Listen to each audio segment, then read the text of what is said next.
Hi friends, welcome to this video. ఈ వీడియోలో 4th month ప్రెగ్నెన్సీలో ఎలాంటి సిమ్టమ్స్ ఉంటాయి, అలాగే ప్రెగ్నెన్సీ అనేది ఒక్కో మదర్కి చాలా డిఫరెన్స్ ఎక్స్పీరియన్స్ ఇస్తుంది. సో నేను 4th మంత్లో నా ఎక్స్పీరియన్స్ ఏంటి, నా 4th మంత్లో నాకు వచ్చిన సిమ్టమ్స్ ఏంటి, నేను తెలుసుకున్న విషయాలు ఏంటి, 4th మంత్ ప్రెగ్నెన్సీ ఒక ప్రెగ్నెంట్ లేడీకి ఎలాంటి ఎక్స్పీరియన్స్ ఇస్తుంది అనే విషయాలను ఈ వీడియోలో తెలుసుకోబోతున్నాం. సో ఈ 4th మంత్ ప్రెగ్నెన్సీ వచ్చేసి చాలా కొంచెం తేలికగా అనిపిస్తుందని చెప్పొచ్చు. ఎందుకంటే ఫస్ట్ నుంచి లేదా సెకండ్ నుంచి 3rd మంత్ వరకు వామిటింగ్, నాజియా ఇవన్నీ ఉంటాయి. బట్ 4th మంత్కి వచ్చేసరికి ఏంటంటే మనకి 3rd మంత్, 2nd మంత్లో ఏదైతే వాసన పడకపోవడం, ఏదైనా వాసన చూసినప్పుడు అసహ్యంగా అనిపించడం, వెంటనే వామిటింగ్ వచ్చేసినట్టు అనిపించడం, లేదా ఏదైనా తిన్నప్పుడు వెంటనే వామిటింగ్ అయిపోవడం, ఇలాంటి ఎక్స్పీరియన్స్ని 3rd మంత్లో మనం ఎక్స్పీరియన్స్ చేస్తామన్నమాట. సో 4th మంత్కి వచ్చేసరికి ఏంటంటే నాజియా తగ్గిపోతుంది. అంటే ఏదైనా అసహించుకోవడం లేదా వాసన పడకపోవడం అనేది చాలా మట్టుకు తగ్గిపోతుంది అనమాట. సో మరికొంతమందిలో వామిటింగ్స్ కూడా తగ్గిపోతాయి. మరికొంతమందిలో 4th మంత్లో కూడా వామిటింగ్స్ అనేది కంటిన్యూ అవుతూ ఉంటాయి అన్నమాట. అలాగే ఈ 4th మంత్లో మనకి పొట్ట అనేది, బేబీ గ్రోత్ అనేది పెరుగుతూ ఉంటుంది కాబట్టి కొంచెం పొట్ట అనేది మరీ ఎక్కువగా కనిపించదు, కొంచెం పొట్ట మనకి కనిపిస్తుంది అనమాట. అలాగే ఈ 4th మంత్లో ప్రెగ్నెన్సీ లేడీస్, అంటే ఫస్ట్ టైం ప్రెగ్నెంట్ అయిన వాళ్ళకి సరిగ్గా అవగాహన తెలియకపోవచ్చు, కానీ బట్ బేబీ మూమెంట్స్ ఉంటాయి. అది మనకి స్పష్టంగా తెలియదు. సంథింగ్ ఏదో మన భూమిలో కదులుతున్నట్టుగా మనకు అనిపిస్తుంది, కానీ మనకి క్లియర్గా బేబీ మూమెంట్స్ అనేవి తెలియకపోవచ్చు. కానీ బేబీ లోపల కదలడం మాత్రం ఆ ప్రెగ్నెంట్ లేడీ అనుభవిస్తుంది అనమాట ఆ మూమెంట్స్ని. అలాగే ఈ మంత్లోనే బేబీ ఆర్గాన్స్ అన్నీ కూడా స్పీడ్గా డెవలప్ అవుతూ ఉంటాయి అన్నమాట. అలాగే మనం కూడా 2nd and 3rd మంత్లో ఏదైతే బరువు తగ్గిపోతామో అది 4th మంత్కి వచ్చేసరికి మనం బరువు పెరగడం అనేది స్టార్ట్ అవుతుంది. అంటే మనకి ఆ 2nd and 3rd మంత్లో ఏంటంటే మనకి వామిటింగ్స్ ఇవన్నీ ఉండడం వల్ల ఏంటంటే మనం సరిగ్గా ఫుడ్ తీసుకోకపోవడం, ఇలాంటి కారణాల వల్ల మనకి మనం వెయిట్ తగ్గిపోతాము. బట్ 4th మంత్ వచ్చేసరికి ఈ ప్రాబ్లమ్స్ అన్నీ కాస్త తగ్గుతాయి కాబట్టి మనం తినే ఫుడ్ మనకి, మన బేబీకి హెల్తీగా ఉండటం వల్ల మనం బరువు పెరగడం కూడా నెమ్మదిగా స్టార్ట్ అవుతుంది అనమాట ఈ 4th మంత్లో. అలాగే ఈ 4th మంత్లో వచ్చే బ్రెస్ట్ చేంజెస్ కానీ, బాడీలో వచ్చే చేంజెస్ అన్నీ కూడా ప్రెగ్నెంట్ లేడీ స్పష్టంగా ఈ 4th మంత్లో తెలుసుకోగలుగుతుంది అనమాట. అలాగే మనకి 2nd and 3rd మంత్లో ఏంటంటే మనకున్న ప్రాబ్లమ్స్ వల్ల వామిటింగ్స్, నాజియా ఇలాంటి ఇష్యూస్ అన్నీ ఉండడం వల్ల ఒకవేళ ఎవరైనా మాట్లాడుతున్నా కూడా విసుగుగా అనిపించడము, ఎక్కడికైనా వెళ్ళాలి అన్నా కూడా విసుగుగా అనిపించడం, నలుగురిలోకి వెళ్ళి కాసేపు మాట్లాడదామన్నా కూడా చిరాకుగా అనిపిస్తుంది. ఈ 4th మంత్లో ఏంటంటే మనకి కాస్త బాడీకి ఫుడ్ అందుతుంది, అలాగే వామిటింగ్స్ ఇవన్నీ తగ్గుతాయి కాబట్టి మనం చక్కగా నలుగురిలో కూర్చొని మాట్లాడుకోగలుగుతాము. హ్యాపీగా ఉండడానికి డేస్ స్టార్ట్ అయినాయి అనడానికి 4th మంత్ కూడా ఒక గుర్తు అనమాట. అలాగే ఈ 4th మంత్లో మనకి పొట్ట కనిపిస్తుంది, వామిటింగ్స్ తగ్గిపోయాయి కదా, మనకి ప్రాబ్లం నాజియా అంతా తగ్గిపోయింది కదా, ఇప్పుడు వీక్నెస్ పోయింది కదా అని చెప్పి మనం హెవీగా వర్క్స్ అనేవి చేయకూడదు అనమాట. అంటే మన పనులు మనం చేసుకోవచ్చు, కాకపోతే ఏంటంటే బాగా వంగి పనిచేయడం, ఎక్కువసేపు పొట్ట మీద ప్రెజర్ పడేటట్టుగా మనం వర్క్ చేసుకోవడం చాలా మంచిది. ఎంత పనున్నా కూడా కొంచెంగా మనం టైం తీసుకుంటూ ఆ పనిని చేసుకోవడం అనేది చాలా ఇంపార్టెంట్ అనమాట. అలాగే ఈ 4th మంత్లో వచ్చేసి మనకి 2nd and 3rd మంత్లో ఉన్న ఇబ్బంది వల్ల, లేదా నాజియా, వామిటింగ్స్, నీరసం ఇలాంటి ప్రాబ్లమ్స్ వల్ల మనం ఇంట్లో పని అస్సలు చేసుకోలేమండి. బట్ 4th మంత్కి వచ్చేసరికి మనకి కాస్త వామిటింగ్స్ తగ్గుతాయి, నాజియా తగ్గుతుంది, ఫుడ్ తినాలని అనిపిస్తుంది. కాబట్టి మనం ఇంట్లో పని అనేది నెమ్మదిగా చక్కగా చేసుకోగలగడానికి మనకి ఓపిక వస్తుంది. ఇక ఈ 4th మంత్లో కాస్త పొట్ట కనిపిస్తూ ఉంటుంది కాబట్టి నాకు ఇచ్చిన సజెషన్ పెద్దవాళ్ళు ఏంటంటే ఈ 4th మంత్ నుంచి మనం పొట్టకి కాస్త సాయంత్రం పూట నిద్రపోయే టైంలో కొబ్బరి నూనె రాసి కాస్త మసాజ్ చేసుకోవడం వల్ల ఏంటంటే మన ఒంట్లో ఏదైనా వేడున్నా కూడా అది తగ్గిపోతుంది అంట. సో ఈ కొబ్బరి నూనె అనేది పెద్దలు చెప్పారు కాబట్టి నేను ఎవ్రీ నైట్ పడుకునే ముందు కాస్త కొబ్బరి నూనెతో పొట్టని మసాజ్ చేసుకుంటే చాలా బెటర్ అనమాట. అలాగే ఈ 4th మంత్లో మనం హాస్పిటల్కి వెళ్ళినప్పుడు మనకి బ్లడ్ టెస్ట్ చేస్తారు, అలాగే షుగర్ టెస్ట్ చేస్తారు, థైరాయిడ్ టెస్ట్ చేస్తారు, బీపీ ఉందో లేదో చెక్ చేస్తారు. 3rd and 2nd మంత్లో మనం తీసుకునే ఫుడ్ అంటే మనం తీసుకున్న ఫుడ్ డిపెండ్ మీద మనకి బీపీ అనేది తగ్గడం పెరగడం జరుగుతుందన్నమాట. అంటే మనం 3rd and 2nd మంత్లో ఏంటంటే మనకి ఏమి తినబుద్ధి అవ్వక కాస్త కారం ఎక్కువగా తింటాం, ఉప్పు ఎక్కువగా తింటాం, ఇలాంటివి చేస్తూ ఉంటాం కదా. లేదా పచ్చళ్ళు తినాలనిపించి కొంచెం పచ్చళ్ళు తింటే ఇలా చేస్తూ ఉంటాం కాబట్టి మనకి తెలియకుండానే మనకి బీపీ అనేది రైజ్ అవుతుంది అనమాట. అంటే బీపీ పెరుగుతుంది అనమాట. కొంతమంది అసలు బీపీ ఫుడ్ తీసుకోలేకపోవడం వల్ల కాస్త ఉప్పు కారం ఇంకా తగ్గించేసుకోవడం వల్ల కాస్త బీపీ కూడా తగ్గే అవకాశాలు కూడా ఉంటాయి. సో ఈ 4th మంత్లో మనకి టెస్ట్ చేసినప్పుడు బీపీకి ఒకవేళ హెవీగా ఉంటే కనుక, పెరిగినట్టు అనిపిస్తే కనుక బీపీ తగ్గడానికి కాస్త ట్యాబ్లెట్స్ కూడా యూస్ చేయాల్సి ఉంటుంది అనమాట. అలాగే మనకి 4th మంత్ వచ్చేసింది కదా, అంతా బాగానే ఉంది కదా అని చెప్పేసి మనం ప్రెగ్నెన్సీలో ఉన్న టైంలో ఏదైనా హెల్త్ ఇష్యూస్ వస్తాయి, లైక్ మోషన్, గ్యాస్ అలాంటివి ఏమైనా వచ్చినా సరే మన అంతటా మనముగా ఏ ట్యాబ్లెట్స్ డాక్టర్ సజెషన్ లేకుండా యూస్ చేయకూడదు అనమాట. ఒకవేళ మీకు ఆ ప్రాబ్లం ఉంటే డాక్టర్ని అడిగితే డాక్టర్ మీకు సంబంధించిన ట్యాబ్లెట్ని సజెస్ట్ చేస్తారు. మనకి తెలుసు కదా అని చెప్పి మనము ఎక్స్ట్రా ఏ ట్యాబ్లెట్స్ కూడా డాక్టర్కి తెలియకుండా యూజ్ చేయకూడదు. అలాగే ఈ 4th మంత్ ప్రెగ్నెన్సీలో ఎక్సెస్ ఆయిల్ ఉన్న ఫుడ్స్ని అవాయిడ్ చేస్తే చాలా బెటర్ అనమాట. అలాగే హెవీగా స్వీట్స్ తినకపోవడం కూడా చాలా బెటర్. స్వీట్స్ తినాలనిపిస్తుంది తినొచ్చు, ఆయిల్ ఫుడ్స్ తినాలనిపిస్తుంది తినొచ్చు, కానీ బాగా హెవీగా తీసుకోవడం వల్ల కూడా మనకి చాలా ప్రమాదం వచ్చే అవకాశం ఉంటుంది ఫ్యూచర్లో. సో హెవీగా ఆయిల్ ఫుడ్స్ తీసుకోవడం కానీ, హెవీగా స్వీట్స్ తీసుకోవడం కానీ, ఈ 4th మంత్లో అంతా బాగానే ఉంది కదా అని చెప్పి ఆ స్వీట్స్, ఆయిల్ ఫుడ్స్ ఇవన్నీ కూడా హెవీగా తీసుకోకపోవడం చాలా మంచిదన్నమాట. ఈ 4th మంత్కి వచ్చేసరికి కాస్త మనకి తినాలి అనిపిస్తుంది కాబట్టి మనం చక్కగా ఫ్రెష్ ఫ్రూట్స్ని తింటే చాలా బెటర్ అనమాట. అన్నీ తినొచ్చు, మనకి ఏదైనా కావాలనిపిస్తే క్రేవింగ్స్ కొంతమందికి ఒక్కొక్కరికి ఒక్కొక్కలాగా ఉంటాయి కాబట్టి అన్నీ తినొచ్చు. బట్ మనకి నచ్చిన ఫుడ్తో పాటుగా విటమిన్స్ ఉన్న ఫుడ్, ఫైబర్ ఫుడ్ తీసుకోవడం కూడా చాలా బెటర్ అనమాట. అలాగే కొంతమందికి ఎగ్ స్మెల్ పడదు, మిల్క్ స్మెల్ పడకపోవడం వల్ల 2nd and 3rd మంత్లో మిల్క్ తాగలేరు, ఎగ్ తీసుకోలేరు. బట్ కొంతమందికి ఏంటంటే 4th మంత్ వచ్చేసరికి నాజియా, వామిటింగ్స్ కంప్లీట్గా తగ్గిపోతాయి.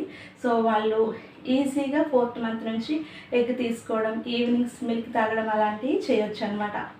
ఇక నా విషయానికి వచ్చేసరికి నా 4th మంత్ ప్రెగ్నెన్సీలో నేను తెలుసుకున్న నాకు వచ్చిన ఎక్స్పీరియన్స్ ఏంటనేది షేర్ చేసుకోబోతున్నాను ఇప్పుడు. నాకు నాజియా తగ్గిపోయిందండి. నాజియా తగ్గిపోయింది అంటే కుక్ చేస్తున్నప్పుడు ఏదైనా వాసన రావడం ఇలాంటివి అంతా కూడా తగ్గిపోయింది అనమాట. 3rd మంత్లో కాస్త పర్ఫ్యూమ్ స్మెల్ కూడా పడేది కాదు, కుక్ చేస్తున్నప్పుడు ఆ స్మెల్ కూడా పడేది కాదనమాట. సో రకరకాల స్మెల్స్ అనేవి చాలా చిరాకుగా అనిపించేది. బట్ 4th మంత్కి వచ్చేసరికి కాస్త ఆ నాజియా తగ్గిపోవడం వల్ల ఏంటంటే స్మెల్స్ అనేవి పడతాయి అనమాట. సో ఈ టైంలో ఏంటంటే నాకు స్మెల్స్ పడటం వలన నేను చక్కగా కుక్ చేసుకోగలగడం స్టార్ట్ చేశాను అనమాట. కానీ వామిటింగ్స్ అనేది నాకు కంప్లీట్గా తగ్గలేదు. 4th మంత్లో కూడా నాకు వామిటింగ్స్ అనేవి కంటిన్యూ అయినాయి అనమాట. అది 4th మంత్లో నేను వెయిట్ పెరగడం కూడా స్టార్ట్ అవుతుంది. ఎందుకంటే మనం 2nd and 3rd మంత్లో ఫుడ్ తీసుకోకుండా ఉంటాం కదా, సో ఆటోమేటిక్గా మనం తెలియకుండానే వెయిట్ తగ్గిపోతాము. బట్ 4th మంత్లో వచ్చేసరికి మనకి నాజియా తగ్గి వామిటింగ్స్ కాస్త తగ్గడం వల్ల ఏంటంటే కాస్త ఫుడ్ తీసుకోవాలనిపిస్తుంది. సో మనకి మళ్ళీ బరువు పెరగడం మనం స్టార్ట్ అవుతాం అనమాట ఈ 4th మంత్ నుంచి. అలాగే ఈ 4th మంత్లో బేబీ ఆర్గన్స్ కూడా చక్కగా డెవలప్ అవుతూ ఉంటాయి కాబట్టి మనం తీసుకునే ఫుడ్ విటమిన్స్, ఫైబర్ అలాగే న్యూట్రిషన్స్ అన్నీ ఉండేటట్టు చూసుకుంటే ఇంకా చాలా బెటర్ అనమాట. సో నేనైతే ఫ్రెష్ ఫ్రూట్స్ తీసుకునేదానండి. అలాగే నట్స్, బాదం పప్పు, జీడిపప్పు, కిస్మిస్, నల్ల ద్రాక్ష, అలాగే దానిమ్మ పండ్లు, డేట్స్ ఇవన్నీ తీసుకునేదాన్ని. సో ఇలా తీసుకునే ఫుడ్ నేను టెస్ట్కి వెళ్ళడం వల్ల నాకు బ్లడ్ కూడా చక్కగా ఉంది, షుగర్ ఏమీ లేదు. అలాగే మనకి థైరాయిడ్ టెస్ట్ చేసినప్పుడు థైరాయిడ్ కూడా లేదు. బట్ నేను 2nd and 3rd మంత్లో తీసుకున్న ఫుడ్ ఏదైతే తీసుకున్నానో నేను ఎక్కువగా కారం, ఉప్పు తిన్నాను కాబట్టి 4th మంత్లో నేను ప్రెగ్నెన్సీ టెస్ట్కి నార్మల్ టెస్ట్కి వెళ్ళినప్పుడు నాకు బీపీ హైగా ఉందని చెప్పేసి నాకు బీపీకి కూడా ట్యాబ్లెట్స్ ఇచ్చారు. సో నాకు 4th మంత్లో బీపీకి ట్యాబ్లెట్స్ వాడాల్సి వచ్చింది, తప్పలేదనమాట. సో అలాగే నాకు కారం, ఉప్పు కూడా తగ్గించేయమని చాలా స్ట్రిక్ట్గా చెప్పారు. ఎందుకంటే బీపీ కంట్రోల్లో, ప్రెగ్నెన్సీలో చాలా కంట్రోల్లో ఉంటే చాలా బెటర్. ఆ తర్వాత తగ్గిపోతుందంట. బట్ నాకు బీపీ కొంచెం హైగా ఉంది అని చెప్పి కాస్త ట్యాబ్లెట్స్ యూజ్ చేయమన్నారు. నేను 4th మంత్లో బీపీ ట్యాబ్లెట్స్ యూజ్ చేశాను అనమాట. అలాగే ఈ 4th మంత్లో నాకు సెలైన్ కూడా పెట్టారండి. ఎందుకు అంటే నేను 2nd and 3rd మంత్కి వచ్చేసరికి కంప్లీట్గా అన్నిటి మీద నాకు ఏది కూడా ఫుడ్ తినాలనిపించకపోవడం వల్ల కొంచెం రైస్ మాత్రమే తీసుకునేదాన్ని. ఒకవేళ తినాలి అని ఎవరైనా బలవంత పెడితే ఓన్లీ టిఫిన్ మాత్రమే తీసుకునేదాన్ని అనమాట. ఫ్రూట్స్ మాత్రం బాగానే తినాలి అనిపించేది. అది కూడా ఒక యాపిల్ అలా, లేదంటే ఒక దానిమ్మ, లేదంటే ఏదైనా ఒక ఫ్రూట్ మాత్రమే తినాలనిపించేది అనమాట. సో ఇలా నేను 2nd and 3rd మంత్లో ఫుడ్ తీసుకోకుండా బాగా వీక్ అయిపోయాను. 4th మంత్కి వచ్చేసరికి ఏమైందంటే వామిటింగ్స్ కాస్త తగ్గాయి, కంప్లీట్గా తగ్గకపోయినా నాసియా పూర్తిగా పోయింది. సో వండుకోగలుగుతున్నాము, తినగలుగుతున్నాము. కానీ నేను 2nd and 3rd మంత్లో ఫుడ్ తీసుకోకపోవడం వల్ల ఆ ప్రభావం అనేది నాకు 4th మంత్లో బాగా చూపించింది అనమాట. తీసుకున్న 1 అవర్కే బాగా విపరీతంగా నీరసం రావడం, బాగా వీక్ అయిపోవడం అనేది అనిపించింది అనమాట.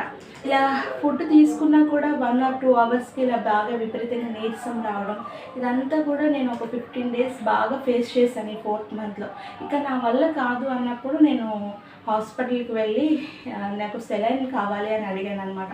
సో మనం సెలైన్ అడిగిన వెంటనే డాక్టర్స్ ఏమీ కూడా సెలైన్ పెట్టారు. మన హెల్త్ అంతా కూడా చెక్ చేసి నాకు బీపీ ఉందా లేదా, షుగర్, ఆ బ్లడ్ సరిపడినంత ఉందా లేదా అంతా చెక్ చేసిన తర్వాత నాకు డాక్టర్ సెలైన్ సజెస్ట్ చేశారు. 2 సెలైన్స్ ఎక్కించుకున్నాను ఈ 4th మంత్లో. నేను ఆ సెలైన్ తీసుకున్న వెంటనే నాకేం నీరసం తగ్గలేదు. ఆ తర్వాత డే నుంచి కాస్త ఓపిక వచ్చింది. ఇక అప్పటి నుంచి నేను చక్కగా ఫుడ్ తీసుకోవడం, నాసియా కూడా తగ్గింది కదా. సో చక్కగా ఫుడ్ తీసుకోవడం, ఎవ్రీ 2 అవర్స్కి ఏదో ఒక ఫ్రూట్ కానీ, లేదా టిఫిన్ కానీ, లేదా రైస్ కానీ, ఎవ్రీ 2 అవర్స్కి ఏదో ఒకటి తింటూ ఉండటం వల్ల ఏంటంటే కాస్త ఎనర్జీ అనేది వచ్చిందనమాట. కంప్లీట్గా మనకి సూపర్ మ్యాన్ లాగా బలం అయితే రాదు, కానీ బట్ ఎవ్రీ 2 అవర్స్కి 4th మంత్లో ఫుడ్ తీసుకోవడం వల్ల ఏంటంటే మన పనులు మనం చేసుకోగలగడానికి కావాల్సిన ఓపిక మాత్రం ఈ 4th మంత్ నుంచి స్టార్ట్ అవుతుంది అనమాట. ఈ 4th మంత్ వచ్చింది కదా, బాగానే ఫుడ్ వెళ్తుంది కదా అని చెప్పి హెవీగా వాటర్ కంటెంట్ ఉన్న ఫ్రూట్స్ కూడా తీసుకోకూడదు. ఎగ్జాంపుల్గా నేను 4th మంత్ కాస్త ఓకే అని అనిపించినప్పుడు వాటర్ కంటెంట్ ఎక్కువ ఉన్న వాటర్ మిలన్ తీసుకున్నాను. అది నాకు వెంటనే వామిటింగ్ అయిపోయింది అనమాట. సో నాకేంటంటే 4th మంత్లో కూడా వామిటింగ్స్ తగ్గలేదు. ఇక నాకు పడని ఫుడ్ అంటే హెవీగా ఆయిల్ తీసుకోవడం కానీ, లేదా గ్యాస్ ఫామ్ అయ్యే వస్తువులు తినే వస్తువులు గ్యాస్ ఫామ్ అయ్యేవి తీసుకోవడం వల్ల కానీ, లేదా హెవీగా వాటర్ కంటెంట్ ఉన్న ఫ్రూట్స్ తీసుకున్నా కూడా వామిటింగ్ అయిపోయేది అనమాట. సో మీరు ఒకవేళ నేను ఫేస్ చేసినట్టుగా ఫేస్ చేయకూడదు అంటే మీరు కొంత ఆయిల్ ఫుడ్స్ అవాయిడ్ చేయాలి. వాటర్ కంటెంట్ ఎక్కువగా ఉన్న ఫ్రూట్స్ని తినచ్చు, కానీ లిమిటెడ్గా తీసుకోవడం చాలా బెటర్ అనమాట. ఒకవేళ తీసుకోవాలి అనుకుంటే 2 hours గ్యాప్లో మాత్రమే మనం ఫుడ్ తీసుకుంటే ఈ 4th మంత్ చాలా సాఫీగా అయిపోతుంది అనమాట. నాకైతే గ్యాస్ కూడా ఫామ్ అయిందండి. నేను 4th మంత్లో గ్యాస్కి కూడా ట్యాబ్లెట్స్ యూజ్ చేశాను. బట్ వాళ్ళు ఇచ్చిన ట్యాబ్లెట్స్ నాకు అంతగా వర్క్ అయినట్టు అనిపించలేదు. నేను ఇక ఇంటి దగ్గర ఎలా అయితే మనం ఇంతకుముందు ప్రెగ్నెన్సీ రాకముందు గ్యాస్ ప్రాబ్లం రిజాల్వ్ అవ్వడానికి టిప్స్ పాటిస్తాము, కంటిన్యూ చేస్తాను. ఏం లేదు, గ్యాస్ ప్రాబ్లం ఇష్యూ రిజాల్వ్ అవ్వాలి అంటే ఎర్లీ మార్నింగ్ బ్రష్ చేసుకున్న వెంటనే పరగడుపున 1 glass హాట్ వాటర్ తీసుకుంటే సరిపోతుంది. ఒకవేళ రైస్ తిన్న తర్వాత, ఏదైనా టిఫిన్ చేసిన తర్వాత గ్యాస్ ఫామ్ అయిందని అనిపిస్తే కనుక కొంచెం సోప్ తింటే మనకి గ్యాస్ ప్రాబ్లం రిజాల్వ్ అవుతుంది అనమాట. అలా అని ప్రతి 2 అవర్స్కి ఫుడ్ తిన్న తర్వాత హాట్ వాటర్ తాగడం, ప్రతి 2 అవర్స్కి ఫుడ్ తిన్న తర్వాత సోప్ తీసుకోవడం ఇలా చేయకూడదు. ఓన్లీ పరగడుపును మాత్రమే మొహం కడుక్కున్న తర్వాత 1 glass హాట్ వాటర్ తీసుకుంటే చాలు. మీరు హెవీగా హాట్ వాటర్ ఈ టైంలో తీసుకున్నా కూడా ఇబ్బంది అనమాట. సో ఫుడ్ తీసుకున్న తర్వాత మాత్రం అస్సలు హాట్ వాటర్ తాగకూడదు, అది వామిటింగ్ అయిపోతుంది. మీరు హాట్ వాటర్ తాగాలి అనుకుంటే, గ్యాస్ ప్రాబ్లం రిజాల్వ్ అవ్వాలి అనుకుంటే ఎర్లీ మార్నింగ్ బ్రష్ చేసుకున్న తర్వాత జస్ట్ 1 గ్లాస్ హాట్ వాటర్ తీసుకుంటే ప్రాబ్లం రిజాల్వ్ అవుతుంది అన్నమాట. నాకైతే అలాగే రిజాల్వ్ అయింది. టాబ్లెట్స్ ఇక యూస్ చేయడం మానేసాను. నాకు నాసే తగ్గినప్పటికీ ఎగ్స్ తినాలని అనిపించలేదు. సో నేను ఎగ్స్ తీసుకోలేదండి 4th మంత్లో కూడా. ఆ మిల్క్ కూడా అసలు తాగాలనిపించలేదు. మిల్క్ కూడా నేను తీసుకోలేదు. 4th మంత్లో గురించి నేను చెప్తున్నాను. సో మీకు కనుక వామిటింగ్స్ తగ్గిపోయి, నాసే తగ్గిపోయి అన్నీ తినాలి అనిపిస్తుంది అంటే కూడా మార్నింగ్ ఎగ్ తీసుకొని ఈవినింగ్ మిల్క్ తీసుకోవడం వల్ల మీ బేబీ గ్రోత్ అనేది చాలా బాగుంటుంది అనమాట. ఎందుకంటే ఈ టైంలోనే బేబీ ఆర్గన్స్ అన్నీ కూడా డెవలప్ అవుతూ ఉంటాయి కాబట్టి మీరు ఎలాంటి న్యూట్రిషన్స్, విటమిన్స్ ఉన్న ఫుడ్ తీసుకుంటారో బేబీకి అంతగా మంచి ఆర్గాన్స్, అంత స్పీడ్గా లేదా అంత హెల్తీగా బేబీ ఆర్గాన్స్ అనేవి డెవలప్ అవుతాయి అన్నమాట. ఈ 2nd and 3rd మంత్ దాటుకొని మనం హ్యాపీగా ఉండే డేస్లోకి వెళ్తున్నాము అనడానికి ఈ 4th మంత్ స్టార్టింగ్ పాయింట్ అనమాట.